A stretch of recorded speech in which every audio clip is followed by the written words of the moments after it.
সাহরি করার কিছুক্ষণ আগে যখন গার্লফ্রেন্ড বয়ফ্রেন্ড ফোনে কথা বলে তখন পুরুং পুরুং পুরুং পুরুং।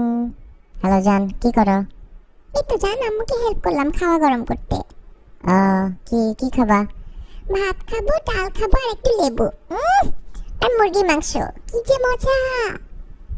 মজা না? খাও পেলে। আচ্ছা জান, আম্মু ডাকতেছে, সাহরি করে আসি। যাও, লাভ ইউ।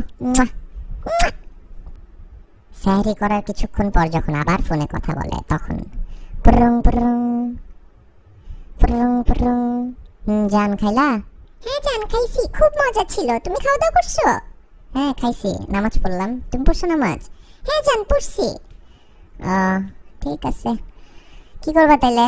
সকালে ক্লাস আছে না তোমার? যাও ঘুমাও, সকালই তো হয়ে গেছে অলমোস্ট। হ্যাঁ জান ঘুমাইতে যাচ্ছি। তুমি কি করবা? তুমিও ঘুমাই যাও, তোমার তো কোনো কাজ নেই। হ্যাঁ আমি একটু ফেসবুকে মেসেজ চেক করে ঘুমাই যাচ্ছি, এখনই ঘুমাই যাবো আর 5-10 মিনিটে। আচ্ছা ঠিক আছে জান, রাখি তাহলে। Love you. এইটা কি করলা? কই কি করলাম? এই যে মাত্র এটা কি দিলা? চুমা দিলাম? কেন, তোমার কমন সেন্স নাই? তুমি বুঝো না আমি রোজা রাখছি?